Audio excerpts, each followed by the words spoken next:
Welcome back, everyone, to another episode of Profluence Sports. Here with Tom Bata. So, Tom, great to have you here, brother. Long overdue. We've had a lot of your crew, a lot of your investments on, or at least the founders. So, you obviously founder, CEO of Triple B, which we'll talk more about, and doing a lot of investment and operations across sports, and then helped co-found INTENNSE as well, which we've had Charles Allen on the podcast and in that tennis format. So, sorry, brother, great to have you here. Appreciate you hopping on. Excited for this one. Thanks for having me. Pleasure to be here. So, give us the quick 45 seconds, right? If someone said to you, what's Triple B? What's INTENNSE? Who's Tom Bata? How are you guys classifying it these days? How are you guys breaking it down? Yeah, so listen, my background is, I came from the footwear business a long time ago. I grew up in that world and I was, always adjacent to sport, but more on the product side. And about 5, 6 years ago, started to become an investor.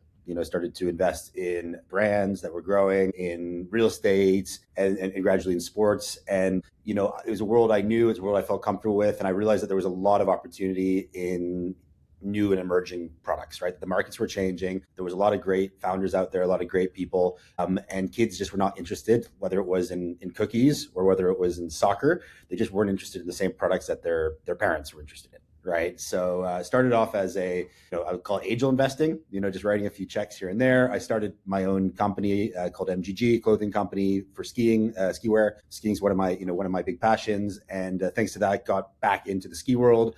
That got me into the soccer world again, got me into the tennis world, and slowly built those networks. We've done about 10 investments so far, and very, very active right now, especially on the sports front. Love that. And I guess just to give people some context, are you able to name a few of those? Yeah, for sure. You know, I'll go a little bit more in so on the sports side. Our flagship project is INTENNSE Tennis, which is a much faster, more exciting format of tennis geared towards the younger audience. So it's team versus team, 8 people per team. We have a 10-team league this year going into season 2. We did our first season last year. And it's sort of like, Kings League in soccer and 2020 cricket into one, but for tennis. So trying to get it much more exciting. We cater towards a youth audience opposed to traditional tennis, which caters towards, bigger audience. And, where I think the leading new product in the category, there are some other attempts at innovation in tennis. You've probably seen UTS, you've probably seen, some other things out there, but nothing I think quite ticks the boxes the way that, we've done it INTENNSE. And INTENNSE is, one that we've actually founded. So I'm one of the founders along with Charles and Yannick Yoshizawa. And this is, I would say, a bit special in our portfolio in so much that we are the majority shareholder. We're driving it. We're, doing most of the funding. So it's not a traditional venture investment in that sense. It's very much a greenfield, built from scratch project that we believed in. So we backed from day one, and I see that as something that's fairly common in the new sports space. Right. So I would say usually when there is a new innovative project, there is a main backer, right, which is more often than not a family office. Right. So I've seen in the rugby space that's the case. I've made recently an investment in the World Fencing League, which is a similar case, backed by family office. And it's usually an area where the market is underserved. So there's either not a premium product in the category or it needs reinvention.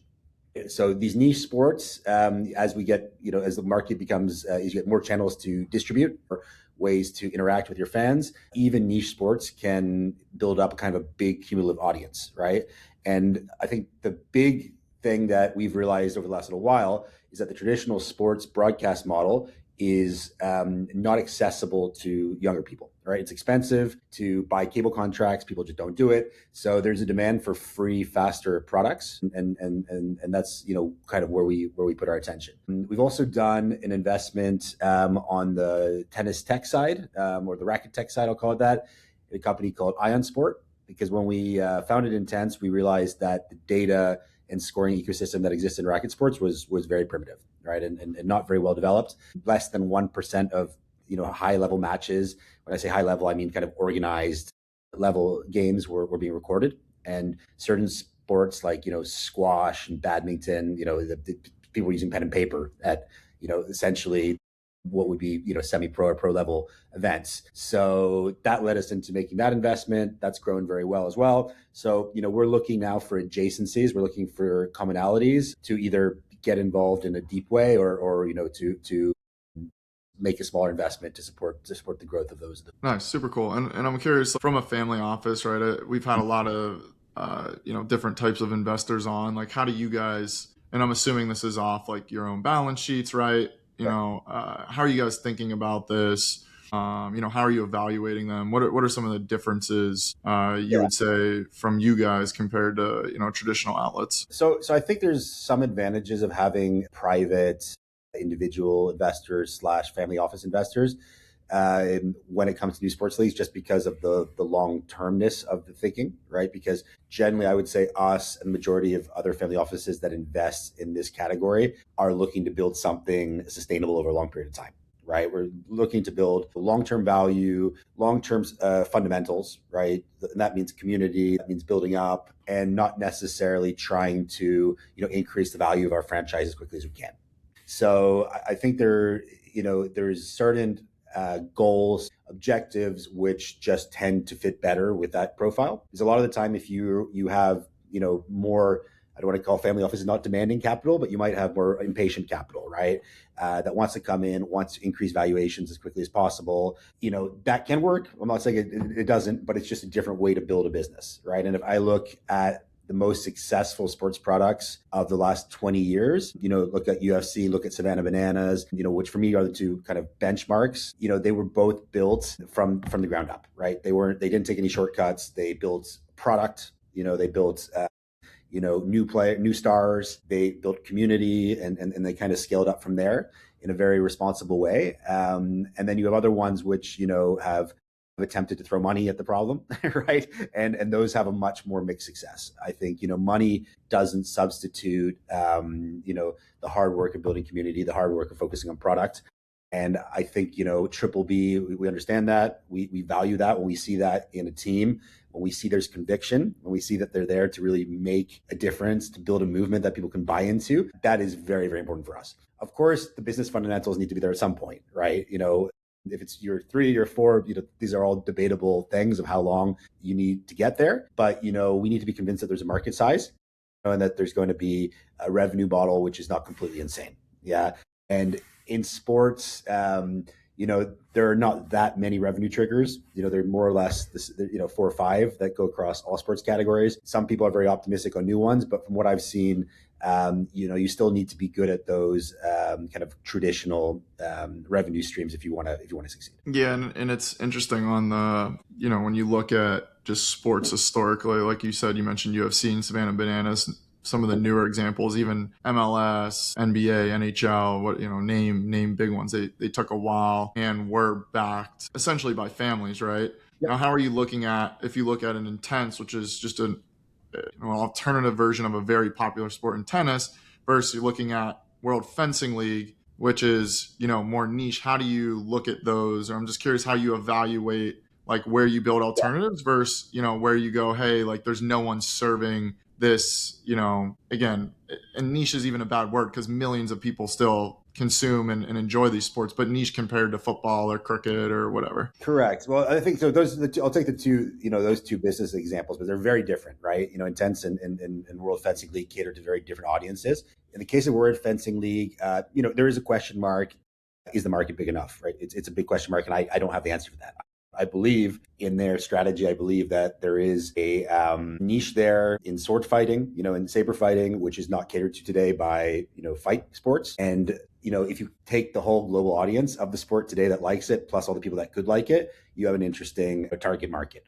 Plus, I think it skews fairly high income and fairly sophisticated. So I think you could have a very nice, niche sport there, which can not be niche forever, right? That might become a bit more mainstream as technology enhances the experience, as popular culture stars start to become more involved. So that's, those kind of more smaller niche sports on the one hand. Intense is, I would say, the exact opposite of the spectrum. When I got involved in tennis, I was shocked by how, I would say, underdeveloped the system was. right? Compared to, I'm very familiar with soccer. Early in my career worked in soccer marketing, and know that whole world to be adjacent to my whole life. And soccer is very well monetized, right? Everything is tracked. Players are scouted for forever. They have been for 100 years. It's getting more sophisticated, but there's a whole data system. There's a whole monetization strategy. And then you get to tennis, and you got the Grand Slams, which are great, and then you got a couple of tournaments that are great, right? But after that, it drops off very, very fast. And it just didn't make sense to me how, only 4 tournaments could be, financially viable in North America for a sport that 26 million people played. When you think that like much more niche sports like lacrosse or even rugby can work in the North American market, have more events. You think about it, every time you have a home match in any sport, you basically have an event, right? So why was it that only the US Open, Miami, Cincinnati, so on worked and nothing else worked? And and why wasn't anybody really doing anything about it? Those are the questions that we started to ask ourselves, and then we realized that it was just a system that is very fragmented, right? Very, very fragmented. And this idea in tennis, which I think was wrong, and I still think is wrong, that you only have a product that matters if you have the kind of top 2 or 3 players in the world there, right? Because that's just not the case in any other sport, right? Tennis is pretty much the only sport that's marketed that way. If I go to a junior hockey game here in Canada, there will be 5,000 or 6,000 people there cheering, right? Or any college sport in the US, and those are not the best athletes by any stretch of the imagination. Not even the top 1,000 best athletes, right? But there's culture, there's storytelling. And so, we saw that as an opportunity in tennis to bring those fundamentals that exist in other sports and put it in tennis. So although there are overlaps, there's not, I think, a one size fits all. It does depend on the particularities of that sport, right? If you're in a moment where, the competitive landscape looks attractive, there are other sports that we've looked at, like volleyball, for example, very competitive, a lot of people going into the space, right? And obviously there's already a front leader in that space, right? Who's winning. But, I think when you have that extra competition, that also makes you think, am I too late to the space? Do I want to participate in that space? Is that my added value? In the tennis space, you just realized that, despite it being so big, there just wasn't really any viable competition. And, hence why we throw our hat in the ring. When I look at, looking at new projects, we're looking at, a couple of investments at the moment. We like a lot the, consolidation, I would be saying, that's happening in other sports in Europe, like in ice hockey and basketball. We believe a lot in that. In Europe in particular, those areas are underdeveloped. And then as far as North America is concerned, I think niche sports and newer formats are what's in demand. And there's just a huge hunger for live content, right? Huge hunger from broadcasters, from streamers. And if you can make an engaging enough story, a niche is not a niche for very long. Yeah, and I think that's all great context. Now on the sports side, right? We talked a little bit about this before the podcast, but how do you view that? You've been across multiple different industries, right? You've seen a lot of different things. Like, how do you view sports as a whole? Where do you see tech going? Let's go even a little more macro as we view out of like sports here. We're in the weeds of it right now in this convo, but you're looking broad, you're looking macro. Okay, here's how I'm always keeping a close eye on like AI. I'm keeping a close eye on robotics, right? Like, how are you looking across this? Pinpointing, are you guys still doing stuff in other spaces? How are you viewing it from a macro perspective? Yeah. So my philosophy here is that I can't win the AI war, right? And Triple B cannot win the AI war. So if we want to participate in AI, we invest in, people's funds that do that, right? So my whole philosophy is, investing in things that will withstand AI or will be enhanced or, favored due to the AI revolution, right? And, in my case, that's basically, 4 areas. It's commercial real estate, which is, my core business is consumer products. So healthier foods, better junk foods, period underwear. We have a very nice, fast growing, successful period underwear brand as well. And then, obviously sports is an area where people will spend a lot of time. And if everything goes well, with this revolution, we're going to be working less. We're going to have a lot more time to not be on our computers and to be out meeting people, engaging with content, engaging with, sporting culture. And, even if we could simulate sports, right, and we could create, that's not why we watch it, right? We don't want to watch that. We want to see the human struggle. We want to see, Tom versus Andrew. We want, you want to beat your friend who, or not be beaten by your friend who's beat you the last 4 times, or Yeah. you beat the last 4 times, right? And it's those things which make us feel, like humans, right? So all these experiential products are what we like. Yeah, and we're doubling down on that. We're seeing a lot of evidence that's working and that's going to continue. And, I believe that if you look, 10, 20 years down the line, we're going to be spending a lot more time with friends, a lot more time with family.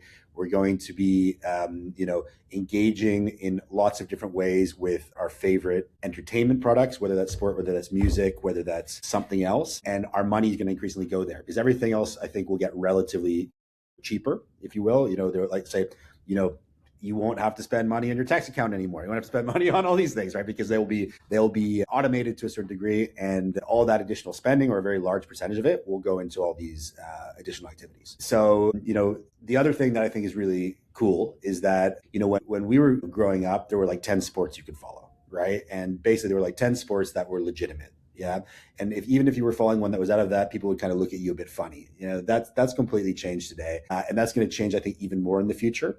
And you're going to end up, I think, with people, instead of identifying as, a fan of one team or one sport, as something much, much more complicated, right? Who affiliates with lots of different sports, lots of different people and teams, depending on kind of the phase of their life and the moment they are. And I think that's just going to mean a lot more fluidity, right, in terms of how we engage. And I think just give a lot of opportunities to get people to try new things. Yeah, I mean, my thesis is spot on with yours on that front of, as I look to, as we were building in the space, I was like, why am I doing this, right? It's like, I think it's where everything's going. Now I'm curious, how do you think about the media and entertainment component, right? Because there still is some crossover, right? Like we're seeing a lot of the AI videos, a lot of the AI generation. I'm curious how you think about, like, okay, sports, it's going to come back there. How do you think about like media and entertainment in general, how that's going to change, evolve, where that could end up? So there's no doubt that AI will completely change the media landscape, right? I think that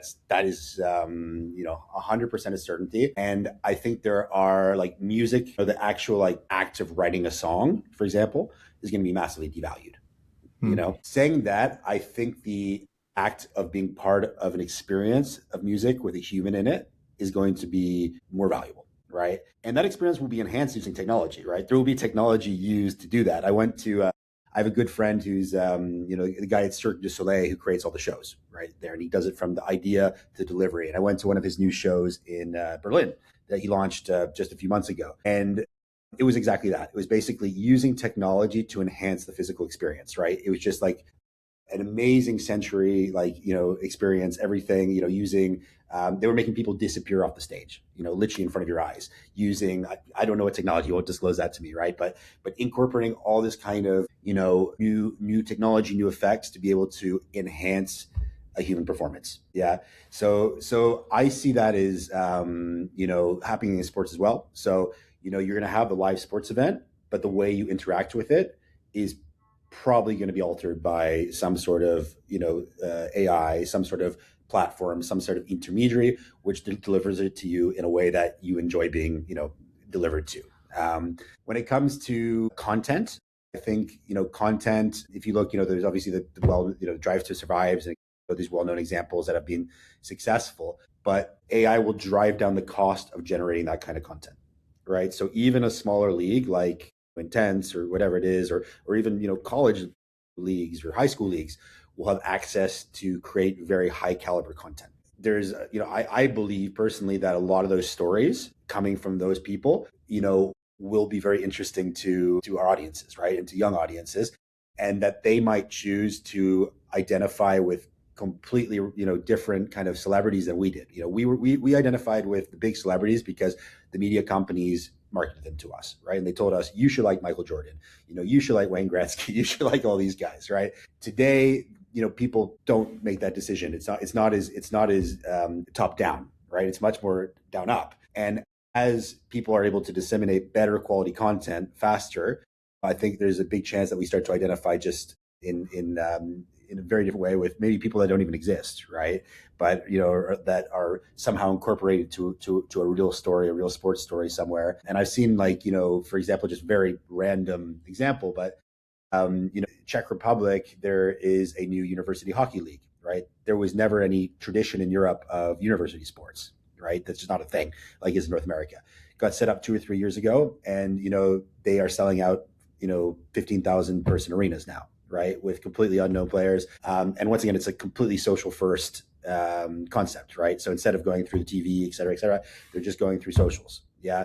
And that will just get more and more sophisticated as the tools get cheaper and cheaper. And, who knows where we end up with, but I think we'll end up with people that know to harness that winning, right? And regardless of what level of competition their product is, if they know how to tell the story better and they know how to show the struggle and get me to care, we could be watching professional wiffle ball. I don't know, we could be watching anything, right, as long as the stories are good. Yeah, I agree, and I think we're seeing early innings of a lot of this stuff, right, which is obviously a lot of what you're betting on. And from even like the cosms of the world, like we're sort of at the intermediary spot where it's like bridging between physical and digital. Some people call it like phygital, and then even like the top golfs and that, like we're seeing these weird mixes. You are, and I think Top Golf is a great example. And I think whether we'll watch that kind of thing, watch that competitively, still a question to be answered, right? And then we have the whole VR side, which will come eventually.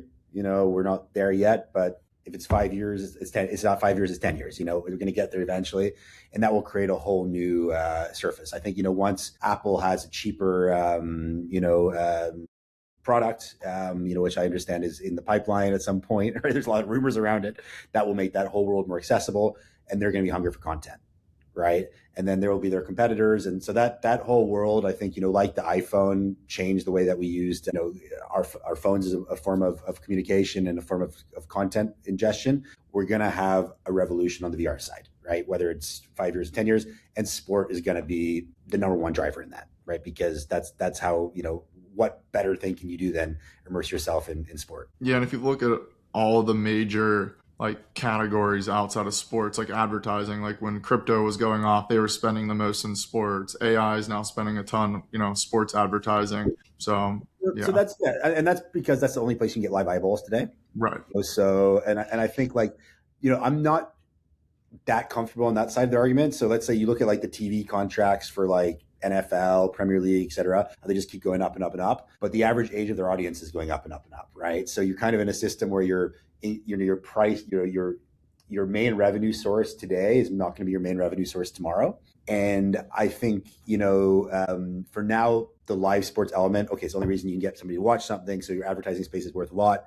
But in a new world where, maybe the live part is not as important, or it's different, right? It's people watching highlights instead of watching live streams, for example, right? How do you recreate your inventory, your marketing inventory, your sponsorship inventory to cater towards a generation that just want to, follow fantasy football and watch highlights reels, right? And watch their favorite YouTuber talk about that, right? And then, maybe watch an AI YouTuber or something, coming who doesn't even exist, talk about that. How do you place brands that in this more complicated ecosystem with more touch points to provide that same value that, has been there through the live?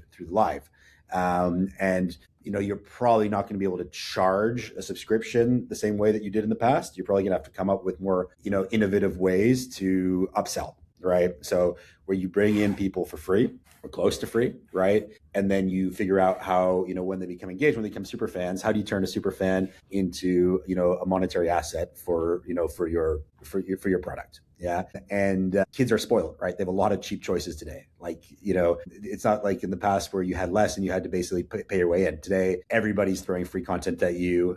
You can choose to follow any of these other sports, which, are desperate to have you as a fan, and that frankly have more, more of a culture that you can buy into, right? So, maybe you get into kite surfing, maybe you get into tons of winter sports now. I know this industry very well.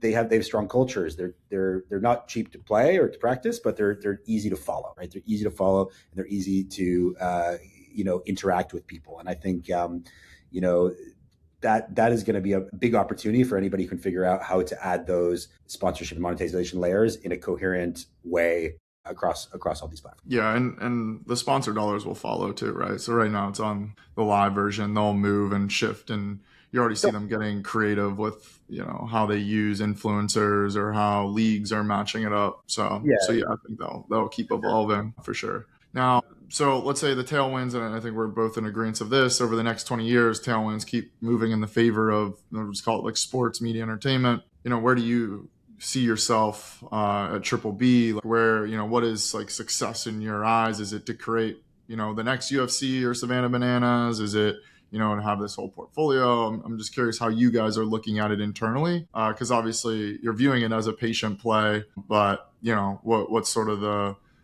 if you wake up in 20 years, you're like, all right, we did what we set out to do, or this is how What we does wanted to success play look out. like? Yeah. Well, listen, I think there's certainly an element that, we want to change the space, right? In a positive way. We want to increase participation in sports. We want to give people, better mental health. We want them to be more, have more, just generally improve things. And I think tennis is an area that has been very hard for players. Traditionally it's been a place that's been very lonely, where it's difficult for players to make a living. And it's not great for families and for parents because, you travel to a tournament, you sit around all weekend, your kid plays 2 games, they're not really friends with the people that they're competing against. So, for us, I think there's the side of, trying to innovate in a sport to, bring a new format that's more fun, right? That just enhances the sport, that builds onto it without competing with the traditional sport, right? That's why I've always been a big fan of, let's say, 2020 cricket, because it doesn't replace Test cricket, it just makes the whole sport richer. Yeah. So, we hope, that league will develop, and, we hope that, hopefully in 10, 15 years